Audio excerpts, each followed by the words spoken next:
자식을 낳지 못하는 문제는요, 예나 지금이나 시대를 초월해서 우리를 참 힘들게 만드는, 고통스럽게 만드는 그런 문제입니다. 특히 이 고대 여성들에게 자식을 낳지 못하는 이 문제는 심각한 문제였습니다. 요즘은 여러분 불임 클리닉이 있지 않습니까? 불임의 원인도 알고요, 치료도 하고요, 심지어는 의학적으로 아이를 낳기까지 해줍니다. 그러나 고대에는요, 불임의 원인이 무엇인지, 또 앞으로 아이가 생길 가능성이 있는지 이런 것들을 전혀 알지를 못했습니다. 무작정 기다리면서 고통만 더해갔고요. 이때 사실 당사자들이 당하는 불안함, 그리고 좌절이라고 하는 것은 그 본인들, 그 가정밖에 모르는 굉장히 고통스러운 일이었습니다. 그런데 믿음의 조상 아브라함의 가정도 바로 이 문제를 겪었다라고 하는 겁니다. 그냥 자식 없이 단순히 늙어가는 것 때문에 당하는 고통이라기보다도 보통 가정보다도 훨씬 더 큰 고통을 겪은 것이 아브라함의 가정입니다. 그 이유가 여러분 뭘까요? 자식 낳는 문제에 대해서 하나님께서 한 번이 아니고 이미 몇 번에 걸쳐서 아주 분명하게 약속을 해주셨거든요. 이렇게 분명한 약속을 해주셨음에도 불구하고 바로 아이가 빨리 생기지를 않았던 겁니다. 결국은 믿음이 좋은 아브라함의 가정도 이 문제로 끝까지 하나님의 말씀을 붙들지 못하고 인간적인 방식으로 이것을 대신하려고 했던 겁니다. 그 결과가 뭘까요? 상상할 수 없는 어마어마한 또 다른 고통이 바로 겹치게 된 겁니다. 오늘 여러분 본문의 이 내용이 바로 그런 내용입니다. 오늘 이 본문이 우리에게 의미가 있는 것은 그냥 단순히 한 가정에 자녀 낳는 문제로 인해서 어려움을 겪었다, 이걸 말씀하는 것이 아니라 믿음의 가정들이 겪는 어려움이라고 하는 것은 세상 사람들도 다 똑같이 당하는 어려운 문제인데, 그런데 또 다른 의미가 있다라고 하는 겁니다.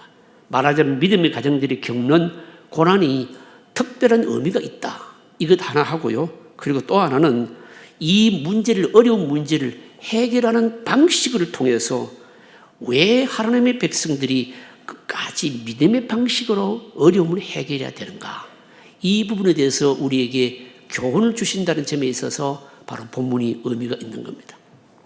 우리는 살아가면서 세상 사람들과 똑같이 많은 어려움들을 겪지 않습니까? 그렇지만 똑같은 어려움 같지만 하나님의 백성들에게는요, 의미가 다르고 문제를 해결하는 방식도 달라야 된다.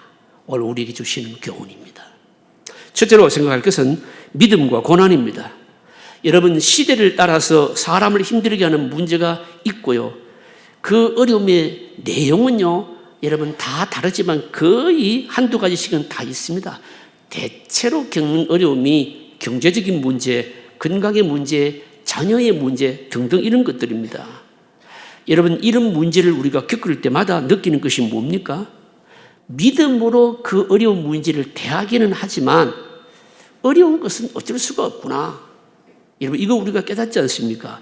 믿음이 좋아도 어려운 거는 어려운 겁니다.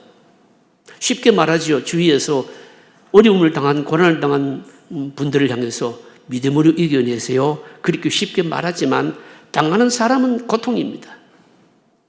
무슨 말씀인가 하면 극복하기 어려운 일은 믿음이 좋은 사람, 믿음이 좋은 가정이라고 닥치지 않는 것도 아니고, 그리고 가볍지도 않다.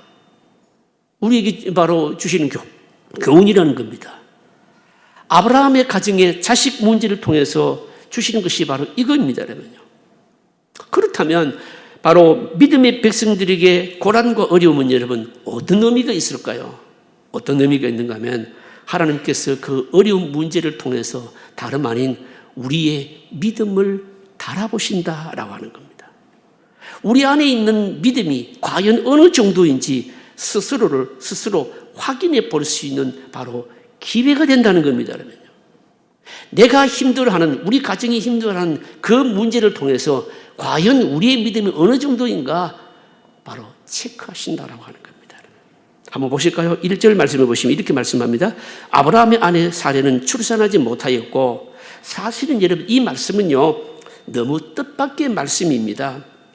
왜냐하면 아브라함에게 생명을 건 언약을 주신 이후에 이 말씀을 하기 때문인 겁니다.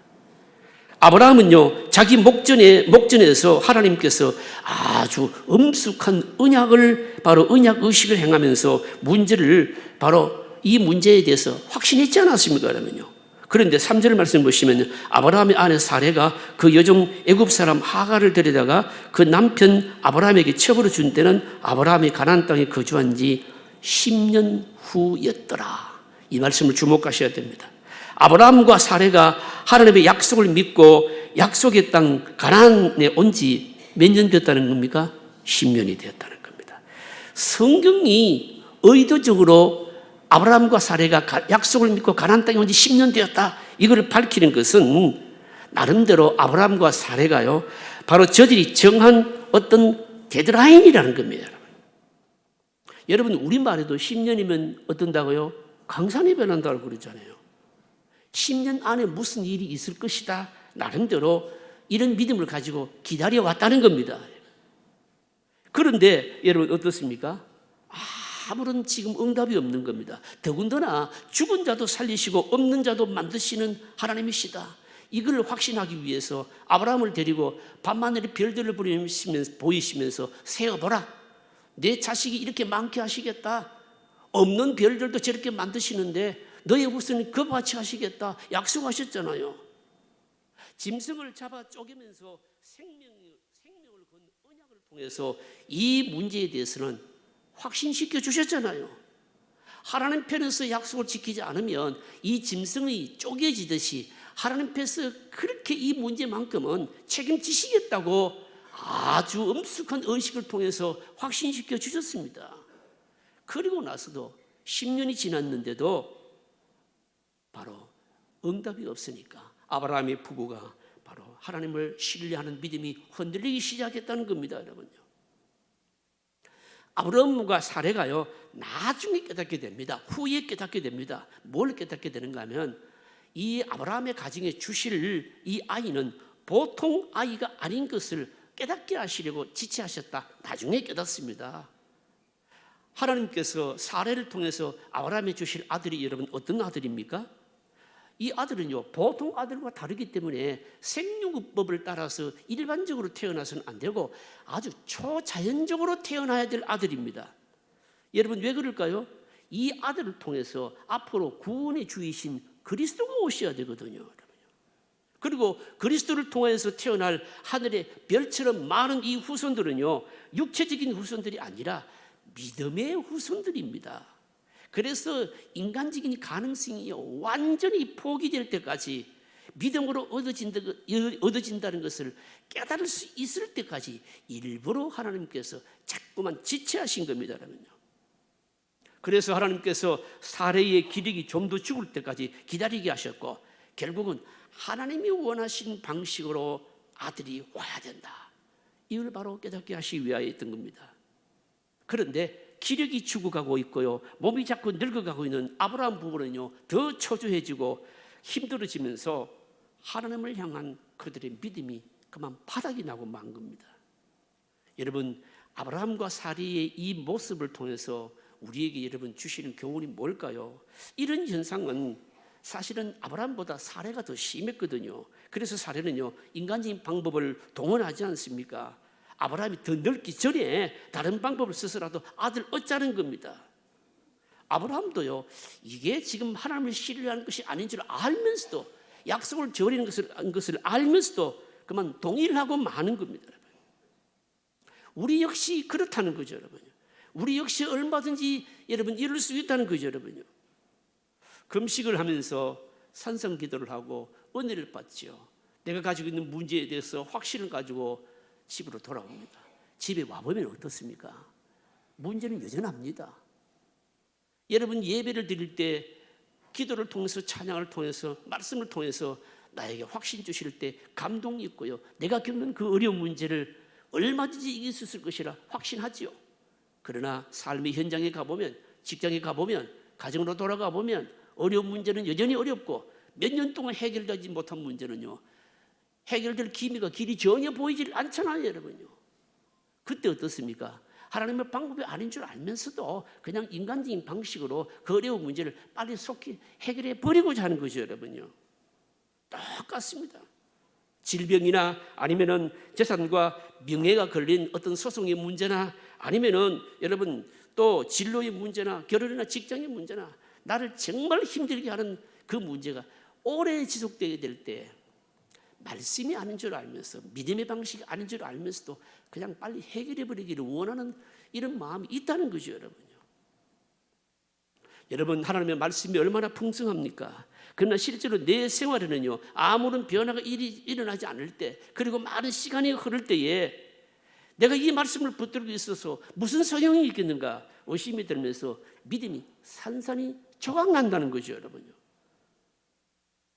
아무리 보아도 내일이 보이지 않을 때 무서운 불신과 불신앙이 우리 안에, 우리 속에서 일어납니다. 비전이 보이는데 있는데, 그런데 그 비전을 이룰 길이 없어 보일 때 엄청난 여러분 좌절을 겪는다는 거죠, 여러분요. 그래서 사람의 방법으로 그만 대신해 버리는 거죠, 여러분요. 여러분, 제가 여러 번 거듭거듭 말씀드립니다만 이런 일이 있을 때 꼭 필요한 게 뭘까요? 이런 일이 있을 때 꼭 필요한 것은 무엇보다도 믿음을 자꾸 사용해야 된다는 겁니다. 도대체 믿음을 사용하는 것이 도대체 뭡니까? 이렇게 질문하는 사람들이 있어요. 뭔가 하면요, 믿음이라고 하는 것은 가만히 있는 게 아닙니다. 내가 붙든 말씀을 가지고 내 앞에 일어나고 있는 그 상황을요 자꾸 추론합니다. 어떤 경우에는요 말씀을 가지고 해석을 해서 적용을 하고요, 그러면서 내 마음속에 일어나고 있는 의심을 뭡니까? 물리치는 거죠. 이게 바로 이런 믿음을 사용하는 겁니다, 여러분. 여러분, 사례의 마음속에 일어나는 의심이 뭘까요? 하나님께서 하늘의 별을 보여주시면서 후손이 그와 많게 해주시겠다, 짐승을 쪼개면서까지 하나님께서 약속을 지키지 않으시면 그런 식으로 쪼개지겠다 하면서까지 엄숙하게 약속을 주셨습니다. 그런데 사례의 입장에서 보면 사실 남편 아브라함에게 하신 약속이지 자기하고는 한 약속이 아니잖아요. 어떻게 보면 사례의 입장에서 보면요 마음속에 의심이 더 일어나게 되는 겁니다. 하지만 이때 믿음을 사용해야 될 게 뭘까요? 남편에게 하나님께서 약속의 말씀 주셨으면 자기에게 아내에게 주신 것과 똑같은 거 아니겠습니까? 만약에 하나님께서 이 언약의 말씀을 이행하지 않는다면 여러분 어떻게 되는 것일까요? 하나님이 자기 백성을 속이는 것밖에 안 되는 거예요, 이게. 만약에 사례가 인간적인 방식으로 하려고 했던 것처럼 첩을 통해서 아들을 바로 얻는 것이 하나님 뜻이었다면 이제까지 기다릴 이유가 뭐 있겠습니까? 벌써 주신 것이죠. 이런 게 뭔가 하면 말씀을 추론하고 말씀을 해석하면서 그러면서 여러분 자꾸만 적용하면서 내 의심을 물리치는 거예요. 이게 바로 믿음을 사용하는 겁니다, 여러분요. 사랑하는 성도 여러분, 도저히 극복하기 힘든 문제에 자꾸만 믿음을 사용하시고 지각을 여러분 사용하셔야 됩니다. 하나님이 무엇 때문에 지체하시는지 생각해야 되고요. 다 이유가 있고 뜻이 있구나 생각해야 되는 겁니다, 여러분. 저하고 가깝게 지내는, 친하게 지내는 목사님이 계신데 이 목사님이 딸이 하나밖에 없는 외동딸이 있었습니다. 그런데 이 외동딸이요 세상적으로 보면 갖출 거 다 갖춘 딸이었는데 결혼이 빨리 안 되는 겁니다. 얼마나 답답하겠습니까? 그런데 결혼이 빨리 안 되는데 이 딸이요 여러분 결혼하기 전에 유방암 진단을 받았어요. 그러고 나서 이 유방암 진단을 받고 이런 완치가 되려고 그러면 치료받고 완치가 되는데 몇 년이 걸렸습니다. 그리고 난 이후에 결혼을 했습니다. 그때 목사님이 다 깨달은 것이 뭔가, 고백하는 것이 뭔가 하면 하나님께서 딸 결혼을 늦추신 것도 다 이유가 있구나. 만약에 결혼해서 이 유방암 진단을 받고 있었으면 출산이나 여러 문제에 얼마나 어려움이 있었겠느냐 깨닫고 나서 하나님께 감사와 찬양을 드렸다는 거 아닙니까, 여러분? 하나님께서 문제 해결을 지체하실 때 여러분 의심이 우리 안에 일어나지 않도록 말씀을 추론하고 들은 말씀을 여러분 가지고요, 하나님의 뜻을 찾고요, 하나님의 계획을 자꾸만 찾고 내 마음속에 일어나고 있는 이 산산이 부서지고자 하는 이 의심들을요, 여러분 물리쳐야 되는 겁니다. 그래야 끝까지 인내할 수 있고 말씀이 실제로 이루어질 때 여러분 복을 누릴 수가 있는 것이거든요. 사랑하는 성도 여러분, 저와 여러분들의 여러분 실제적인 어려운 문제, 여러분 그것이 지체되는 것이랄지라도 그 문제를 통해서 바로 하나님의 뜻을 찾고 하나님의 큰 계획이 있음을 믿으시기를 바랍니다. 여러분. 그 계획을 찾고 뜻을 찾게 되면 오히려 그 어려움도 감수하고요, 끝까지 의심을 물리치면서 믿음으로 결국 이길 수가 있는 거죠. 여러분. 둘째로 생각할 것은 인간적인 방법과 그 결과입니다. 사람이요 궁지에 몰리면 지푸라기도 잡고 싶은 심정이 있죠. 10년 동안 기다렸는데 아무 소식이 없이 없는 이 아브라함 부부가 어떻게 생각하면 여러분 이제는 끝이다, 못할 게 뭐가 있겠습니까? 그래서 결국은 아브라함 부부가 동원한 인간적인 방법이 뭔가 하면 젊은 여종을 첩으로 사용해서라도 아들을 가져야 되겠다, 이 생각이죠. 한번 보실까요? 2절 말씀입니다. 2절 같이 읽으실까요? 사레가 아브라함에게 이르되 여호와께서 내 출산을 허락하지 아니하셨으니 원하건대 내 여종에게 들어가라. 그가 혹 그로 말미암아 자녀를 얻을까 하노라 하매 아브라함이 사레의 말을 들으니라. 남자들이요 여자 말을 잘 안 듣는 게 보통인데 꼭 이렇게 안 좋은 거는요 말을 또 잘 들어요. 이게 일종의 시바지를 이용하는 거 아니겠습니까? 여러분 이것은요 오늘날 입장에서 볼 때 도덕적으로 굉장히 비난받을 일이지만 고대 근동에서는 이 관습이요, 이 풍습이요 아무런 문제가 없었습니다.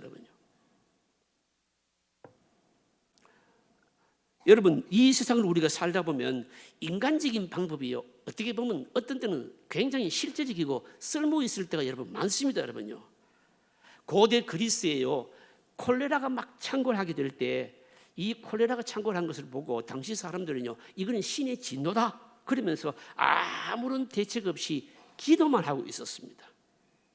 그런데 히포크라테스는요 병에 걸린 사람들을 일일이 다 조사를 해보았습니다. 조사를 해보았더니 뭘 발견했는가 하면 이 콜레라에 걸린 사람들 모두가 다 똑같은 우물물을 사용한다는 것을 알게 되었습니다.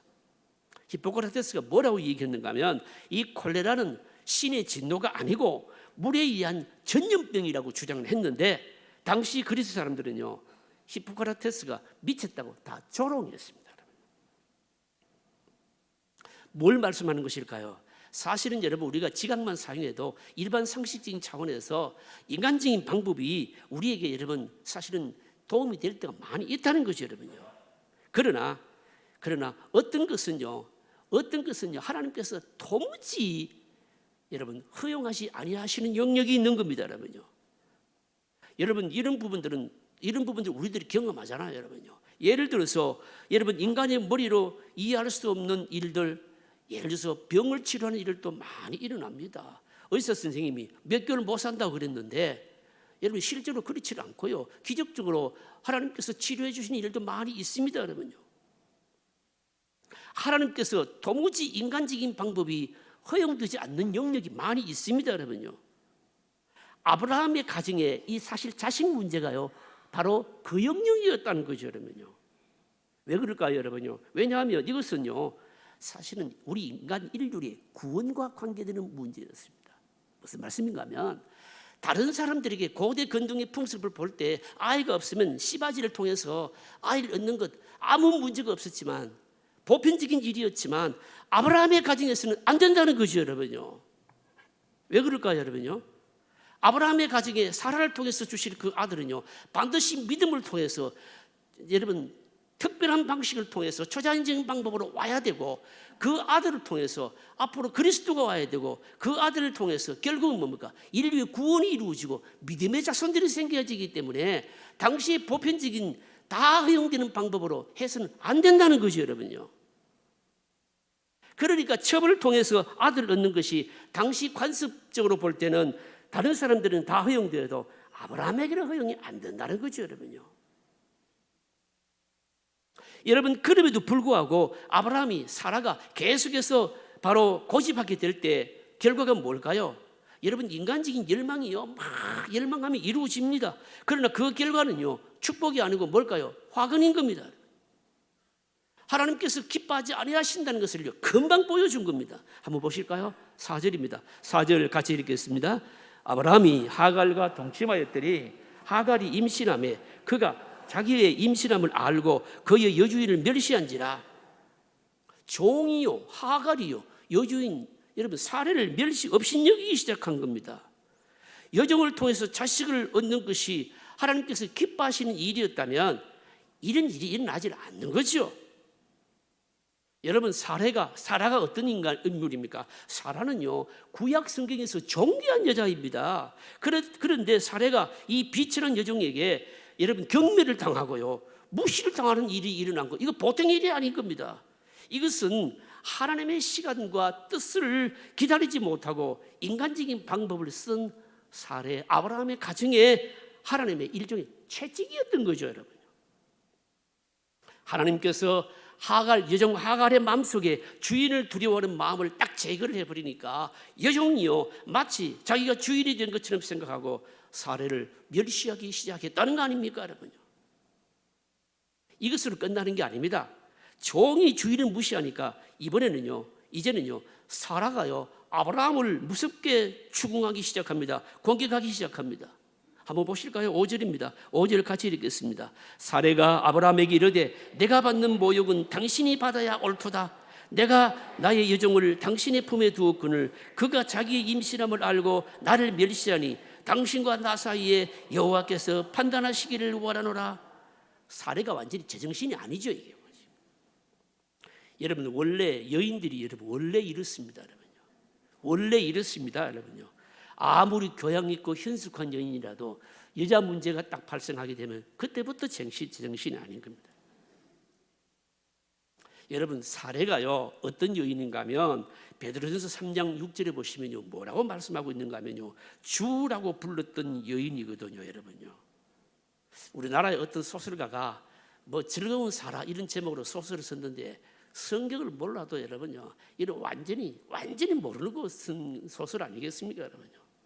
원래 여러분 사례는요 정절과 절제로 자신을 단장했던 굉장히 존귀한 부인이었습니다.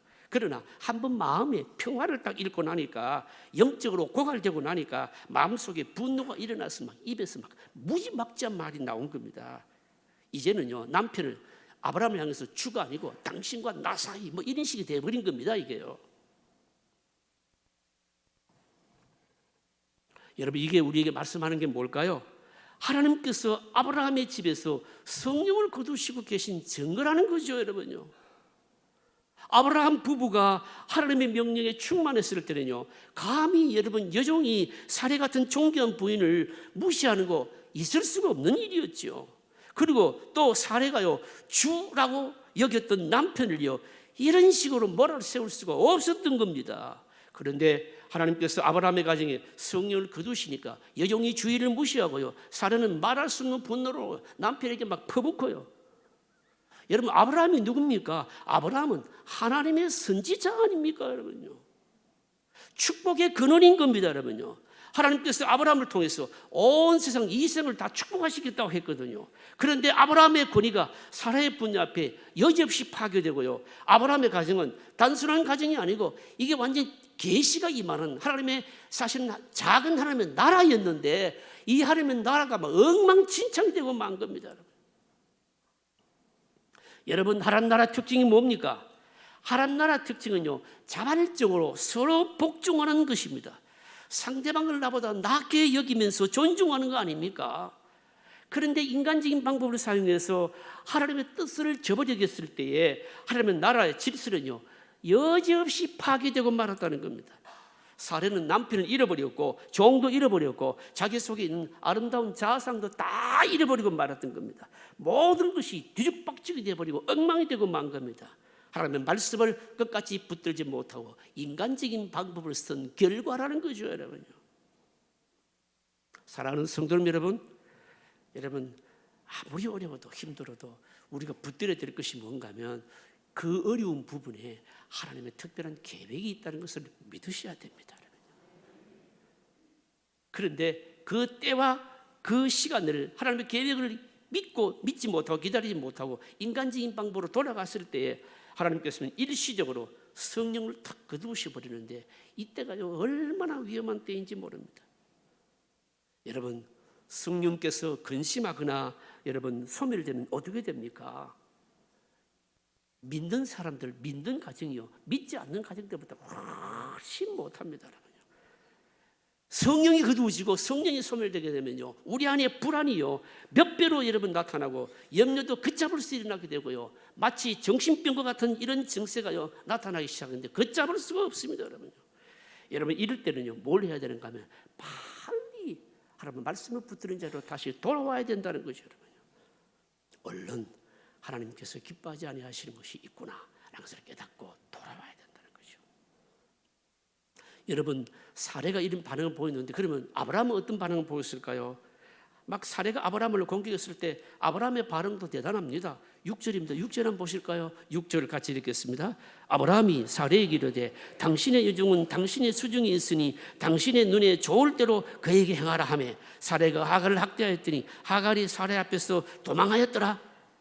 아브라함 역시 선지자로서의 그 위치를 지키지 못하고 그냥 가정에서 리더십을 포기해버리고 마는 겁니다. 사례는 하갈을 학대하였고 하갈은 임신한 채로 그만 도망을 가버렸습니다. 지방이 엉망진창이 되고 만 겁니다. 하나님의 다스리심이 완전히 상실된 것 같은 느낌을 주는 거죠. 여러분, 하나님이 축복하지 아니하실 때 이 작은 하나님의 나라는요 스스로 복종하고 숨기는 관계가 아니라 서로 판단하고요, 업신여기고 불순종하고 지도력을 포기하고요, 급기야는 바로 여정이 도망치는 관계로 완전히 변질되고 엉망이 되고 말았다는 겁니다. 세상의 가정보다도 훨씬 못한 거죠.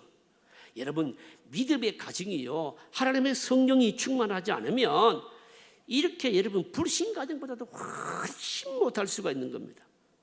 성령의 다스림과 말씀의 지배가 여러분 지배를 받지 않을 때 그 가정을 보게 되면요 안 믿는 가정보다 훨씬 못합니다. 여러분, 부부 사이가 아무리 좋아도 살면서 여러분 부부 싸움을 하잖아요. 안 믿는 사람들은요 부부 싸움을 해도 어떻게 합니까?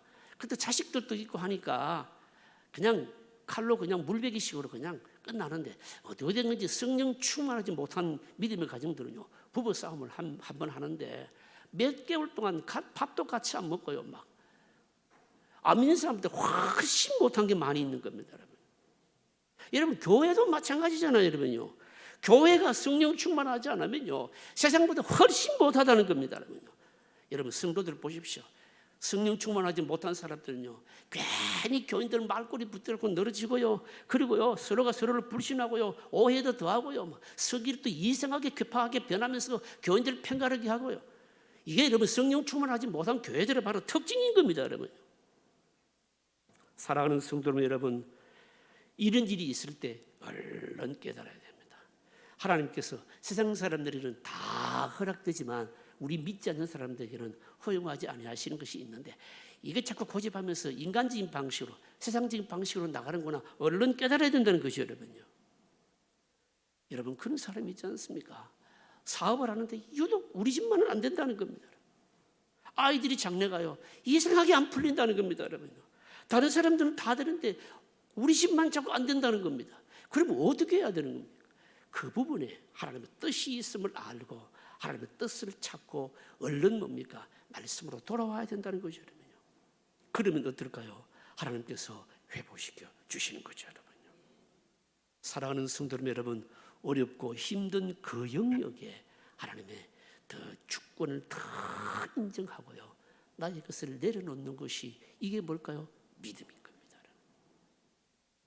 오늘 마지막으로 생각할 것은 하나님의 개입입니다. 드디어 하나님께서 이 문제에 개입하셨습니다. 하나님은 바로 아브라함이나 사례를 책망하지 않으셨습니다. 근데 왜 책망하지 않으셨을까요? 이미 이들은 마음의 고통으로 충분한 벌을 받았기 때문입니다. 하나님의 백성들에게 가장 큰 고통은요, 성령이 더 이상 역사하지 않는 게 이게 고통입니다. 성령이 활동하지 아니하시면요 하루에 몇 번인도 지옥을 왔다 갔다 하잖아요. 이것 자체가 뭡니까? 사실은 징계지요. 여러분요, 그리고 나서 하나님은 어떻게 하십니까? 도망가는 하갈을 잡으신 겁니다. 나타나신 겁니다. 한번 보실까요? 7절 8절입니다. 7절 8절 같이 읽겠습니다. 여호와의 사자가 광야의 샘물 곁곧 술길 샘 곁에서 그를 만나 이르되 사레의 여종 하갈아 네가 어디서 왔으며 어디로 가느냐? 그가 이르되 나는 내 여주인 사레를 피하여 도망하나이다. 여러분, 하갈의 문제가 뭡니까? 그냥 단순히 여주인이 학대를 못 이겨서 도망친 게 아닙니다. 이건 지금 종으로서의 기질이 문제인 겁니다. 이 도망치면은요 어떻게 되는지를 알지를 못하고 자존심 상하니까 그냥 대책 없이 집을 나온 겁니다. 하갈을 기다리고 있는 게 뭡니까? 광야의 무서운 추위와 굶주림이었던 겁니다. 만약에 하갈이 광야에서 이대로 죽게 된다면 아브라함 부부에게는 영원히 지워지지 않는 상처가 여러분 생길 것입니다. 하갈을 임신시킨 사람은 사라이였고 아브라함이었거든요. 만약에 이 종 하나를 돌보지 못한다면 사람들은요 분명히 아브라함을 보면서 여러분 축복의 선제자를 인정하지 않을 것입니다. 복의 통로로 사용되어야 될 사람이 종 하나 관리하지 못한다면 축복의 통로로 사용된다는 게 말이 안 되거든요, 이게요. 그래서 하나님께서는 하갈을 찾아와 주셔서 만나 주셨습니다. 그리고 부르셨잖아요. 뭐라고 말씀하는가 하면 네가 어디서 왔으며 어디로 가느냐. 여러분, 이 하나님의 질문 내용은요 굉장히 의미가 있는 겁니다. 하나님은 하갈로 하여금 지금 자신의 위치를 생각할 수 있도록 질문을 던지신 겁니다. 사람의 마음속에 분노가 일어날 때 그 분노를 잠재울 수 있는 방법 중에 하나가 뭔가 자꾸 생각하게 만드는 거죠, 여러분요. 남편이요 화가 나서 씩씩거리면서 막 어쩔 줄은 모르는데 슬기로운 질문을 여러분 여인들은 어떻게 합니까? 아내가 질문을 하나 던지잖아요. 평소에 그렇게 인기적이신 당신이 왜 이러십니까? 뭔가 문제가 있나요? 이런 질문을 하나 던지면요 분노가 어떻게 될까요? 사그러집니다. 근데 그렇게 하지를 않고 같이 막 화를 내게 되면요 그냥 어떻게 합니까? 불에 완전히 기름을 붓는 거하고 똑같죠, 여러분요. 이걸 보게 되면 하나님께서 지금 하갈에게 네가 어디서 와고 어디로 가느냐 이 질문하시는 이 방법은요 하나님께서 상담의 천재시라는 걸 알 수 있어요, 이게요. 그리고요 보십시오. 여러분 또 질문하는 내용이 뭡니까? 생각할 기회를 주시고 나서는요 그 다음에는 뭡니까? 보시면요 9절 하반절에 말씀합니다. 내 여주인에게로 돌아가서 그 수하에 복종하라. 무슨 말씀입니까? 원래 있어야 될 그녀의 위치로 돌린 겁니다. 하갈이 다시 돌아가죠. 그래서 이 문제가 종료됩니다, 여러분요. 여러분 이게 우리에게 말씀하는 것이 뭘까요? 여러분 하나님의 백성이 된다라고 하는 것은요 내 기질을 꺾고 말씀의 멍에를 매는 겁니다. 말씀의 멍에를 맨다라고 하는 것은 누가 여러분 하라고 하지 않아도 내가 하나님 앞에 죄인임을 인정하고 다른 모든 사람들을 나보다 낫게 여기는 거죠, 여러분요. 이렇게 할 때 여러분 내 마음속에 있는 문제도 치료되고 성령의 역사도 나타나게 되는 겁니다. 사랑하는 성도 여러분, 하나님께서 하갈에게 명령하신 이 말씀 귀담아 들으셔야 됩니다. 하나님의 나라는요 우리가 성령에 충만해서요 서로 존중하고 복종할 때 하나님의 나라가 여러분 이루어지게 되어 있는 겁니다, 여러분요. 아내는 남편에게 복종해야 됩니다, 여러분요. 사라와 같은 방식으로 남편을 공격하면 안 되는 거죠, 여러분요. 그리고 여러분 남편들도요 여러분 이 아브라함처럼 안 좋은 말은 듣지 말고 좀 남편 아내 말들 좀 들어야 됩니다, 여러분.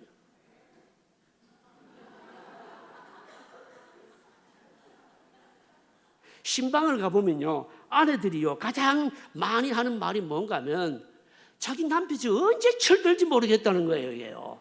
도대체 유익이 되고 영적으로 기쁨이 되고 복이 될 만한 말을 안 듣는다는 거예요, 여러분요. 말 좀 들으세요, 여러분. 남편들 복입니다, 여러분.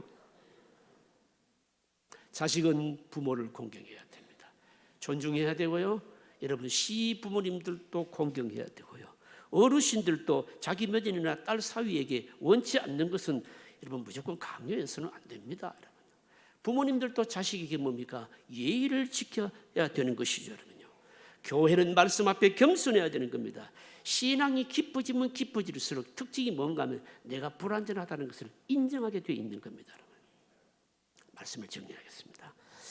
오늘 이 본문이 우리에게 주시는 교훈이 여러분 뭘까요? 믿음의 조상인 아브라함과 사라에게도 자식을 기다리는 것은 너무너무 어려운 문제였다는 겁니다. 참기 어려운 문제였다는 겁니다. 여러분, 누구에게나 힘든 문제가 있고요, 아무리 믿음이 좋은 사람도 힘든 것은 힘든 것이고 어려운 것은 어렵다는 거죠, 여러분요.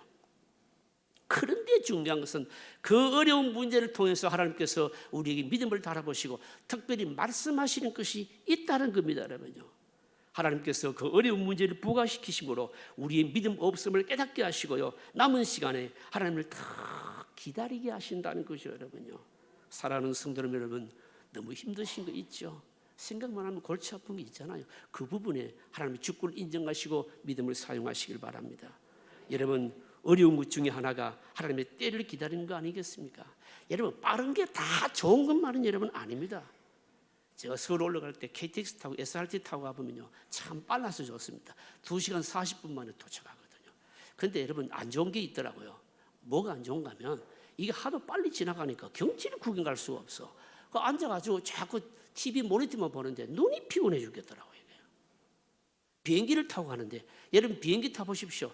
이륙하고 착륙할 때 바깥 세상 보고 그 다음에는 이런 구름밖에 안 보입니다. 하면 어떤 때는 여러분 걸어 다니는 것도 좋습니다. 경치도 구경하고요. 여러분, 느린 와인길차 타고 오십시오. 여러분요, 얼마나 좋습니까? 여러분, 좀 느리지만 경치도 구경하고 생각도 하게 되고 건강에도 좋고. 여러분, 그래서 여러분, 우리가 생각할 때는 막 급하고 막 빨리 이러지만 하나님의 시간은 뭡니까? 하나님의 때에 이루어지게 돼 있는 겁니다, 여러분요. 사랑하는 성도 여러분, 어려울수록 하나님만 의지하고 말씀에 집중하셔야 됩니다, 여러분요. 시편 62편 1절로 2절에 말씀합니다. 시편 62편 1절 2절 한번 읽어보실까요? 저기 나옵니다. 나의 영혼이 잠잠히 하나님만 바라며 나의 구원이 그에게서 나오는도다. 오직 그 말이 나의 반석이시요 나의 구원이시요 나의 요새이시니 내가 크게 흔들리지 아니하리로다. 여러분, 구원은요 하나님에게서 나오거든요. 하나님의 때에 여러분 이루어지는 겁니다. 기다리는 행위 자체가 뭔가 하면 믿음인 겁니다. 하나님을 신뢰한다라고 하는 것은 기다림이거든요, 여러분요. 기도하고 기대하면, 여러분 기다리면 적절한 때에 이루어 주시는 것이죠. 여러분, 의외로 우리 주변에 지름길은 많습니다, 여러분요. 여러분, 쉽게 돈 버는 방법 많습니다, 여러분요. 말씀만 살짝 여러분 딱 접어두면요 할 일 많습니다, 여러분요. 그러나 기다림을 통해서 그런 것 하지 말고 너 재주 부리지 말라는 것이죠, 여러분요. 여러분들을 가장 힘들게 하는 것이 뭡니까, 여러분? 아무리 해도 해결되지 않는 영역이 뭡니까, 여러분요?